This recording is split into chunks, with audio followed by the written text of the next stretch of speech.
ఉమ్మడి వరంగల్ జిల్లా వ్యాప్తంగా ఏ విధంగా ఉందో చూద్దాం. ములుగు, భద్రాద్రి, కొత్తగూడెం జిల్లాల ప్రజల్ని గోదావరి వరద భయపెడుతోంది.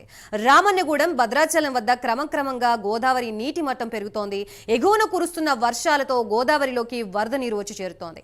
గోదావరి పరివాహక ప్రాంత ప్రజల్ని అధికారులు అప్రమత్తం చేస్తున్నారు. భద్రాచలం వద్ద రెండవ ప్రమాద హెచ్చరిక జారీ చేశారు. తుపాకులగూడెం, సమ్మక్క బ్యారేజీ నుంచి భారీగా గోదావరికి వరద పోటెత్తుతుంది. రామన్నగూడ, పేరూరు వద్ద క్రమక్రమంగా ఉధృతి పెరుగుతోంది. శిథిలావస్థలో ఉన్న ఇళ్లని ఖాళీ చేయాలని అధికారులు సూచిస్తున్నారు. వర్షాలు, వరదలు తగ్గే వరకు ప్రజలు అప్రమత్తంగా ఉండాలని, అది ఎగువన కురుస్తున్న వర్షాలతో బోగత జలపాతంలో కూడా ఉధృతి పెరిగినట్లుగా తెలుస్తోంది. ప్రస్తుతం అక్కడ ఉన్న తాజా పరిస్థితిని మనకు అందించడానికి మా ప్రతినిధి తిరుపతి సిద్ధంగా ఉన్నారు. తిరుపతి.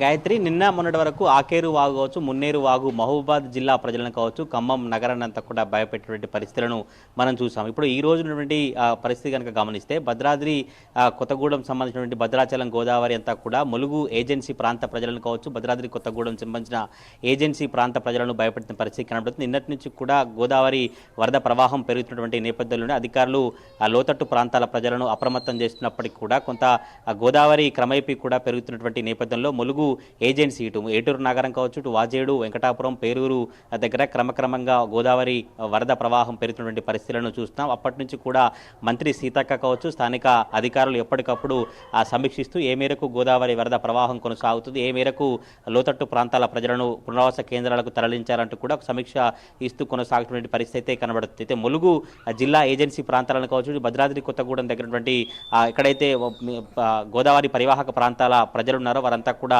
గోదావరి వరద ఎప్పుడు పెరుగుతుంది, ఎప్పుడు ఎటువంటి పరిస్థితులు ఉంటాయి, ఎంత మేరకు నీటి మట్టిని వచ్చినట్టు కూడా వారు ఆందోళన చెందిన పరిస్థితి కనబడుతుంది. ఉదయం నుంచి కనుక గమనిస్తే గోదావరి భద్రాచలం దగ్గర ఉదయం మొదటి ప్రమాద హెచ్చరికను అధికారులు జారీ చేశారు. 43 అడుగులకు పైగా నీటి మట్టం ఉండడంతో అప్పుడు అధికారులు మొదటి ప్రమాద హెచ్చరికను జారీ చేసి తప్పకుండా ఎవరు కూడా బయటికి రావద్దు, ఎవరు కూడా ఆ భద్రాచలం ఆ కట్టపైకి యాత్రికులు కావచ్చు, చూసేవారు కావచ్చు, ఎవరు రాకూడదట్టు కూడా కలెక్టర్ ఒక ప్రకటన విడుదల చేసినటువంటి పరిస్థితులను చూసాం. అప్పటి నుంచి కూడా ఇంకా క్రమేపీ గంటకు భద్రాచలం గోదావరి పెరుగుతూనే వస్తుంది. ఇప్పుడు ఇప్పుడున్నటువంటి సమాచారం మేరకు రెండవ ప్రమాదిక హెచ్చరికను అధికారులు జారీ చేసినటువంటి పరిస్థితి కనబడుతుంది. 46 పైగా రావడంతో అధికారులు నీటి మట్టం పెరుగుతున్నటువంటి నేపథ్యంలోనే అధికారులు రెండవ ప్రమాద హెచ్చరికను జారీ చేసి భద్రాచలం పరివాహక ప్రాంతం కావచ్చు, ఇటు ములుగు నుంచి ఇటు భద్రాద్రి కొత్తగూడెం కావచ్చు, ఎక్కడైతే గోదావరి పరివాహక ప్రాంతం అంతుంటుందో ఆ ప్రాంత ప్రజలందరూ కూడా ఎవరు బయటికి రావద్దు, అత్యవసరమైతే తప్ప ఎవరు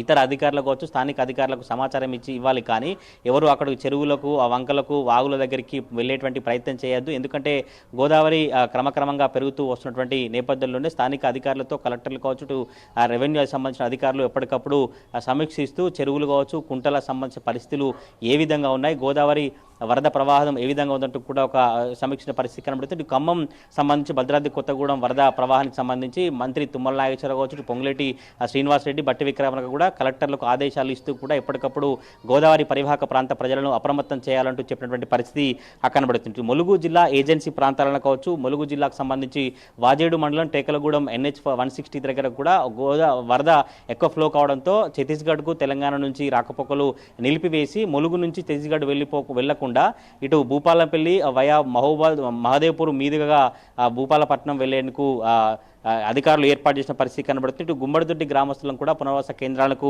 తరలించారు. ఇటు సమ్మక్క బ్యారేజ్ సంబంధించినటువంటి గేట్లన్నీ ఓపెన్ చేసి దిగువకు నీళ్లు విడుదల చేసిన నేపథ్యంలోనే గోదావరి వరద ఉధృతి కొనసాగుతున్న పరిస్థితి కనబడుతుంది. పేరూరు కావచ్చు, ఏటూరు నాగరం, రామన్నగూడెం దగ్గర క్రమక్రమంగా గోదావరి వరద ఉధృతి పెరుగుతున్నటువంటి పరిస్థితులు అయితే కనబడుతున్నాయి. ఈ గోదావరి పరివాహక ప్రాంత ప్రజలందరినీ అప్రమత్తం చేస్తూ తప్పకుండా ఎవరు నిర్లక్ష్యం కావచ్చు, ఎవరు ఎందుకంటే ఇప్పుడు గణేష్ ఉత్సవ పండుగలు కొనసాగుతున్నాయి. 9 రోజుల పాటు నవరాత్రి ఉత్సవాలు జరుగుతున్నాయి కనుక నిమజ్జన కార్యక్రమానికి సంబంధించి కావచ్చు, చెరువులు, వాగులు, వంకల దగ్గర కావచ్చు, గోదావరి దగ్గర నిమజ్జన కార్యక్రమాన్ని చేపట్టద్దు. ఎందుకంటే గోదావరి క్రమక్రమంగా పెరుగుతున్నటువంటి నేపథ్యంలోనే గోదావరి వరద ప్రవాహం దగ్గర కావచ్చు, రామన్నగూడెం, ములుగు ఏజెన్సీ ప్రాంతాలు కావచ్చు, భద్రాద్రి కొత్తగూడెం దగ్గరికి అధికారులు ఎవరిని మాత్రం అనుమతించినటువంటి పరిస్థితి కనబడుతుంది. 2022వ సంవత్సరంలో భద్రాద్రి గోదావరి దగ్గర ఎక్కువ వరద ఫ్లో కావడం, పరివాహక ప్రాంత ప్రజలంతా కూడా నీటిలో, వరదలో, బురదలో ఉన్నటువంటి పరిస్థితులను చూసాం. మళ్ళీ అటువంటి పరిస్థితులు తలెత్తుతాయంటూ కూడా చుట్టూ గోదావరి పరివాహక ప్రాంత ప్రజలంతా భయాందోళన పరిస్థితి కనబడుతుంది. అవుతుంది. ప్రజెంట్ అయితే ఇప్పుడు భద్రాచలం గోదావరి దగ్గర రెండో ప్రమాద హెచ్చరిక కొనసాగుతుంది. ఇటు ములుగు జిల్లాకు సంబంధించినటువంటి ఏటూరు నాగారం రామన్నగూడెం దగ్గర మొదటి ప్రమాద హెచ్చరిక కొనసాగుతుంది. ఇటు కాళేశ్వరం సంబంధించిన ప్రాజెక్టు మేడిగడ్డ లక్ష్మి బ్యారేజ్ నుంచి కావచ్చు, ఇటు తుపాకులగూడెం సమ్మక్క బ్యారేజ్ నుంచి కావచ్చు, ఇటు మహారాష్ట్ర ఛత్తీస్గఢ్ ఎగువ ప్రాంతాల్లో కురుస్తున్నటువంటి భారీ వర్షాల నేపథ్యంలోనే గోదావరి వరద క్రమక్రమంగా పెరుగుతూ వస్తున్న పరిస్థితులు కనబడతా ఉన్నాయి. Gayatri. Right, thank you Tirupati, Raju, Sriramamurthy, అలాగే Srinivasa. Thank you for the